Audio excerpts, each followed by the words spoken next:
is the only United Nations agency comprised of tripartite constituents representing government, employers, and workers' organizations from 187 member states. This makes it a unique forum in which to conduct social dialogue on the most important issues of the world of work.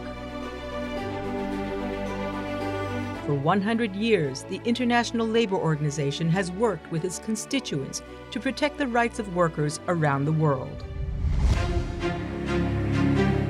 The ILO sets international labor standards, develops policy guidance, and designs tools to help ensure full and productive employment and decent work for all.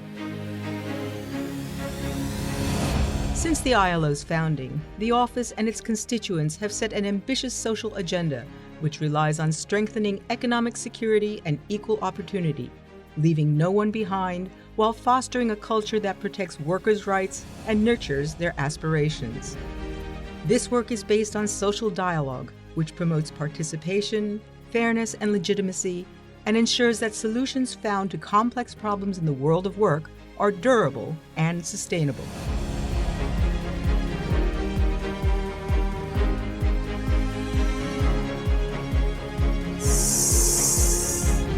The ILO was founded 100 years ago with the mission of promoting social justice and decent working conditions as the best way of assuring stability and peace in the world. And from the very beginning, an explicit part of our mandate was protecting the interests and the rights of migrant workers, people working in countries other than their own. And 100 years later, that mandate is very much with us because migrant workers are simply amongst some of the most vulnerable, some of the most exploited sections of the global labor force.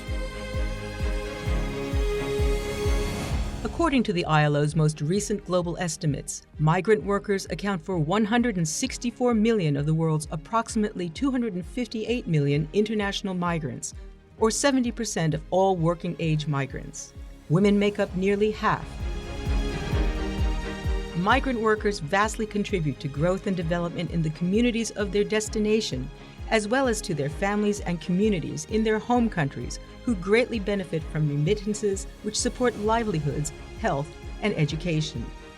They bring home critical skills acquired during migration.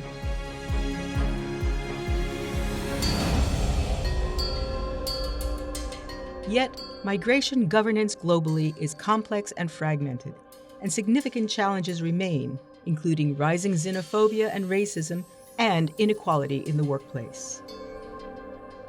Migrant workers often suffer from poor wages and working conditions, unsafe or dangerous jobs, lack of access to health care and broader social protection, and social exclusion. Their livelihoods may further be threatened by conflict, natural disaster, and climate change.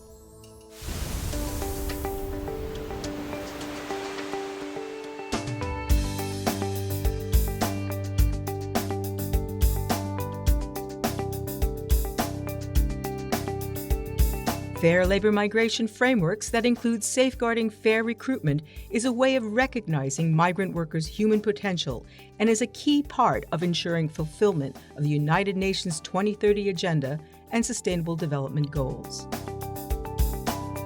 The unique vulnerabilities workers face when employed in countries other than their own is why, in its founding constitution of 1919, the ILO was given a key mandate to protect migrant workers. In Africa, the ILO is working closely with employers and workers' organizations to promote equitable working conditions. Labor migration has always been there. When you look at the changes that have taken place over the last few years, the issue of labor migration has come up big first in relation to the global dialogue and the kind of positions that have been taken by different countries around this issue, which have implications for Africa. Statistics shows that 80% of Africans who leave their countries stay within Africa. How do we address those push factors that make people have to leave their countries? Not because they want to, but because they see that's the only option. And then where people want to live, how do we help countries in sub-regions to develop the necessary framework that will make for effective governance?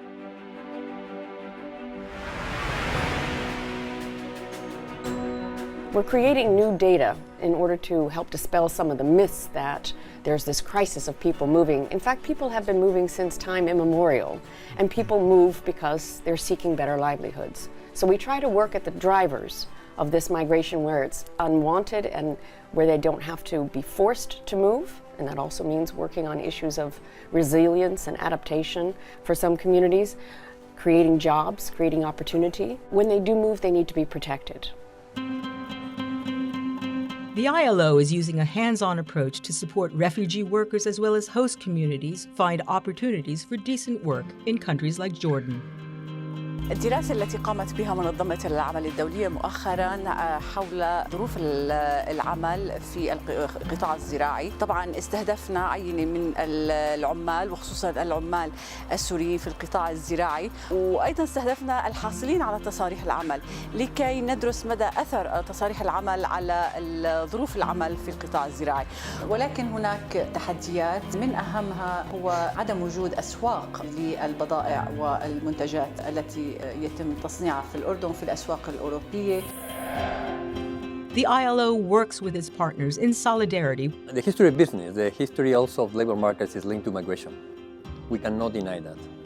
If you really want to improve the way you handle a skills gap, it's very often the case that you need migrant workers. There is an absolute lack of understanding that we thought we were breaking through in the beginning of this century around the fact that migrant workers don't take people's jobs. They actually make an amazing contribution to economies in host countries. In Europe, the ILO is working to support refugees in search of employment opportunities. Depuis mai 2018, j'ai été reconnu réfugié. Et quand je suis arrivé en Belgique, je suis passé par plein de séminaires. Et de là, j'ai connu le projet Cyrus. Je suis en train d'apprendre le cadre du paysage du travail européen. Pour lui, ça l'aidera à trouver un emploi, d'autant plus que depuis la formation, il a obtenu son statut de réfugié. Donc il aura un accès plein et entier au marché du travail. If they get a job, if they are able to earn their life, if they are able to feed their family, if they are able to send remittance back to the country of origin, that means stabilization.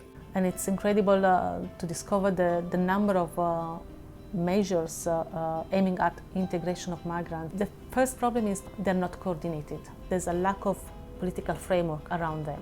Secondly, integration works and it's key at the local level.